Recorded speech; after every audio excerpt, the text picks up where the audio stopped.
Hello guys, nandito na naman tayo. At ito, pag-usapan naman natin itong magkapatid na bubo, ano? O baka naman magtatanong kayo, sabihin nyo, hindi yan magkapatid. Eh, hindi yan magkapatid sa laman, pero magkapatid po yan sa kabubuhan. No? Sa kabubuhan ng mga kanilang mga pag-iisip. Ito, pag-usapan na naman natin, syempre, aba. Nakita nyo ba yung mga post itong nakaraan itong si Eli Fernando? Elisan Fernando. Aba, sabihan ba naman si Auntie Claire na tanga daw si Auntie Claire? What the heck, no? At aba, nag-e-epal-epal na naman. May mga post pa about sa flood control pa kuno. Elisan Fernando. Malapit na mag-isang taon yata, di ba? Baka pwedeng bago ka umepal-epal at kung ano-anong paggagawin mo, unahin mo muna yung ipinangako mo. Kasi mukhang mukhang matatapos ang termino mo bilang congressman. Hindi mo nagagawa yung iyong ipinangako at ipinambudol sa taong bayan, di ba? Di ba ang pambubudol mo, sabi mo gagawin mong pantay-pantay ang sweldo ng buong Pilipinas. So nire-remind lang kita, Elisan Fernando. Baka kasi makalimutan ng taong bayan, no, lalo na yung mga nagboto sa'yo, na kaya ka ibinoto dahil gamit na gamit mo at sinamantala mo yung kahinaan ng mga manggagawa at yung kahinaan ng iba na hindi talaga lubos na nauunawaan ng katotohanan na binudol mo, na sinabi mo na papagpantay-pantayin mo ang sweldo sa buong Pilipinas. Papagpantay-pantayin mo ang minimum wage sa Pilipinas, sa buong Pilipinas, ha? Take note. O ngayon, sinisingil kita. Sinisingil ka namin. Anyari na. Ang dami mo kasing mga pinag-e-epal-epal dyan. Di ba? Ang dami mong mga kung ano namang mga pinagsasasabi. Unahin mo muna yung dapat mong unahin. Wala kang pa nga napatunayan kahit isa O sasabihin mo na lumalaban ka para sa mga karagdagang sahod. Bobo! Yung mga wage increase na yan, nakalinya na talaga yan. O di ba ga? Talagang yan ay nakaplano na yan ng gobyerno at yan ay dati-dati pa na isa batas na yung mga wage increase na yan. Kaya huwag kang tatanga-tanga, hindi ka pa congressman, nakalinya na mga yan. Ngayon, ang tanong ko, balikan natin. Elisan Fernando, asan na yung pangako mo na itataas mo at ipapantay-pantay ang sweldo ng lahat ng minimum wage earner sa buong Pilipinas? Yan ang pinambudol mo Yan muna ang una mong gawin. Wag na yung kung ano-ano pa sinasabi mo, di ba? Sasabihan mo pa si Auntie Claire na tanga. Sino mas tanga sa inyo? Obvious naman na ikaw ang tanga, wala kang nagagawa. Bilang congressman, bilang mambabatas ngayon. Di ba puro budol ka lang? Di ba? Puro yabang ka lang. Simula nung magkasama kayong magkakapatid at mapasama kayo kay Libis ni Libintador at malangisan ng bunganga ninyo pare-pareho di ba? Nagkaganyan na kayo ito si Tinyo matik na yan. Matagal nang humihigop ng mantika yan.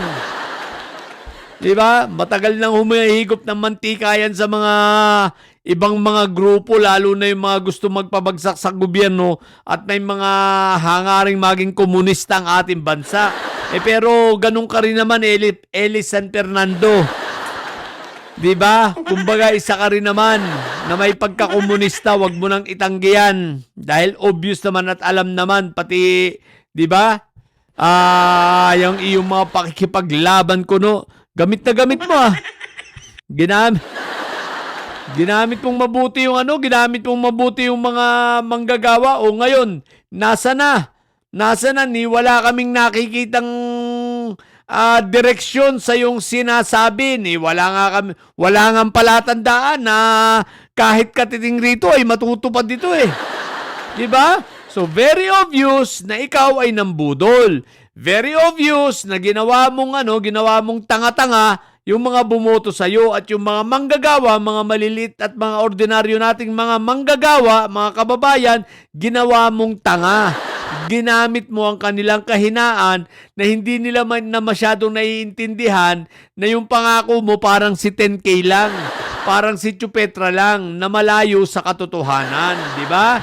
Ang gusto mo lang makaupo at makasweldo.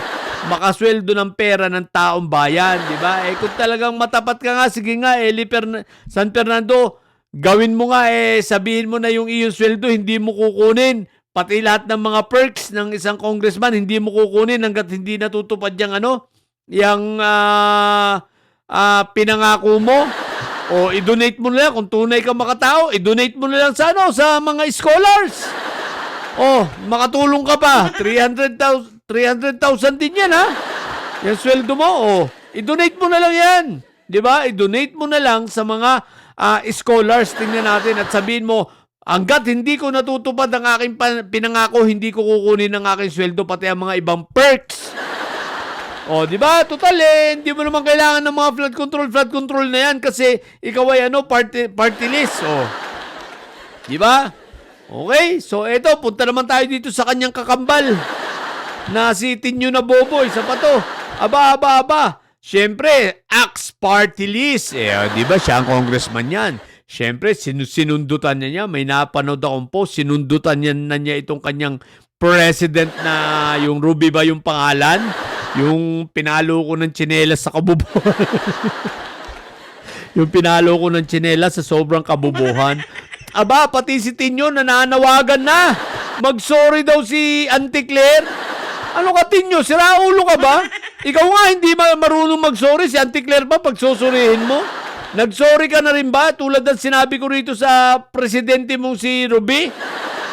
Nag-sorry ka na ba sa mga tao at sa mga magulang ng mga batang inabuso? Yung iba namatay, yung iba pinapunta nyo sa bundok at nasira ang kinabukasan?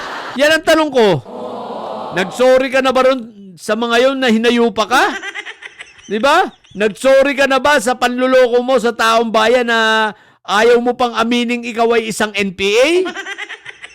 Sabihin mong hindi ka NPA, hindi mo nga kaya tulagsayin Obvious naman, NPA ka. Di ba?